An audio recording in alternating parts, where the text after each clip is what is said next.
আজকে আমার আলোচনার টপিক হচ্ছে জেনা সম্পর্কে। বর্তমান সমাজে জেনার প্রচলন বেড়ে গিয়েছে। এদেশের লাখো কোটি মানুষ, লাখো কোটি মহিলা পুরুষ যাহারা সর্বদা জেনায় লিপ্ত হচ্ছে। এজন্য আমি তো একটা কথা বলবো জেনা সম্পর্কে। আশেপাশে যত মহিলারা আছে যাদের কানে আমার আওয়াজগুলো পুচ্ছে, সকলে পাথরের মতো বসে থাকো, আমার আলোচনা পুরো গুরুত্ব সহকারে শোনো। মহান প্রতিপালক বলেন, আয-যানি ওয়াজ-যানিয়াতু ফাজলিদু কুল্লা ওয়াহিদিন মিনহুমা মিয়াতা জালদা। জেনাকারী পুরুষ মহিলা বিবাহের পূর্বে জেনায় লিপ্ত হলে 100 দররা মারতে হবে। যখন কোন পুরুষ মহিলা বিবাহের পরে জেনায় লিপ্ত হবে তাকে বুক পর্যন্ত ঘিরে তার রক্তকে পাথরের সাথে মিশিয়ে দিতে হবে, ঢিল পাথর নিক্ষেপ করে করে।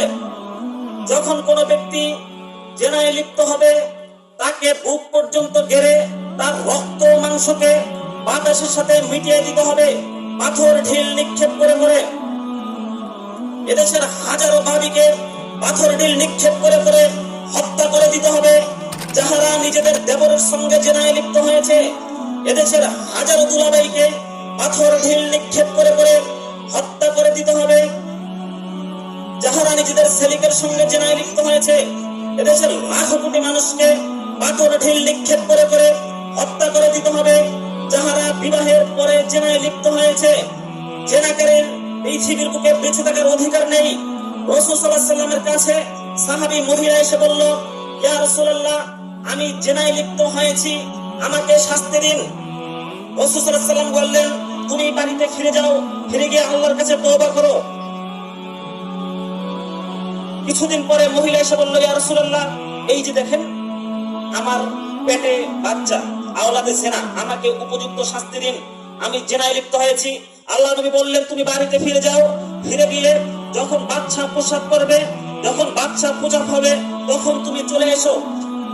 বাচ্চা যখন প্রসব হলো এসে বলে, ইয়া রাসূলুল্লাহ, এই যে দেখেন আওলাদে জেনা, এটি আমার বাচ্চা, এটি জেনার সন্তান, আমাকে শাস্তি দিন। আল্লাহ নবী বললেন, তুমি একে নিয়ে দুধ পান করাও, যখন দুধ ছেড়ে দিবে তখন চলে এসো। কিছুদিন পরে যখন মানুষ সেই বাচ্চাটি দুধ ছেড়ে দিল, কে বলে, ইয়া রাসূলুল্লাহ, এই যে দেখেন আমার বাচ্চা বড় হয়ে গিয়েছে। আল্লাহ নবী বললেন, এই মহিলাকে মাঠে নিয়ে যাও, বুক পর্যন্ত ঘিরে পাথর ঢিল নিক্ষেপ করে করে হত্যা করে দাও। সাহাবায়ে কেরাম মাঠে নিয়ে বুক পর্যন্ত ঘিরে পাথর ঢিল নিক্ষেপ করে করে দুনিয়া থেকে বিদায় করে দিলেন। আল্লাহ নবী বললেন, এই মহিলা এত বেশি আল্লাহর কাছে কান্নাকাটি করছে, পৃথিবীর সব থেকে বড় পাপীও যদি এভাবে আল্লাহর কাছে ক্ষমা প্রার্থনা করেন, আল্লাহ ক্ষমা করে দিবেন। মহান প্রতিপালক বলেন, পৃথিবীর পুরুষগণ, তোমরা তোমাদের চক্ষুকে নিচু করো, পৃথিবীর নারীগণ, তোমরা তোমাদের চক্ষুকে নিচু করো। রাসূল সাল্লাল্লাহু আলাইহি ওয়াসাল্লাম বলেছেন, পৃথিবীর মহিলা, তোমরা সাজগোজ হয়ে মানুষের সামনে প্রকাশ করো না। পৃথিবীর নারীগণ, তোমরা সাজগোজ হয়ে মানুষের সামনে তোমাদের আকৃতি দেখাও না। একথা মুহাম্মদ সাল্লাল্লাহু আলাইহি ওয়াসাল্লাম বলেছেন। আল্লাহ তাআলা বলেন, ওয়াকারনা ফি বুয়ুতিকুন্না ওয়ালা তাবাররাজনা তাবাররুজাল জাহিলিয়াতিল উলা। পৃথিবীর নারীগণ, তোমরা তোমাদের নিজস্ব ঘরে বরকরার থাকো, তোমরা তোমাদের নিজস্ব ঘরে বরকরার থাকো। জাহিলিয়াতের মানুষের মতো তোমরা ঘোরাফেরা করিও না, জাহিলিয়াতের মানুষের মতো তোমরা ঘোরাফেরা করিও না।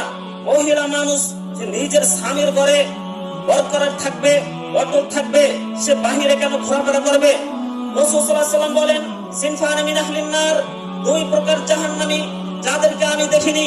লাম আরাহুমা কওমুন মা হুম সিয়াতুন কাযনাবিল বাকরি ইয়াদরিবুনা বিহান নাস। এক প্রকার হলো ওই সমস্ত জালেম শাসক যারা মানুষের প্রতি অত্যাচার করবে।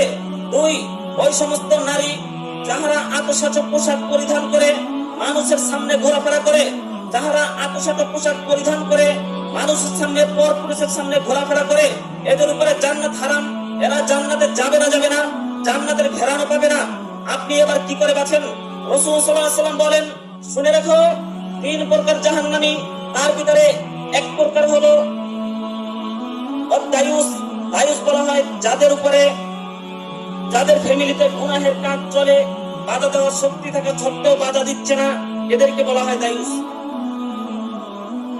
যাদের ফ্যামিলিতে গুনাহের কাজ চলে, বাধা দেওয়ার শক্তি থাকা সত্ত্বেও বাধা দিচ্ছে না, এদেরকে বলে দায়ুস।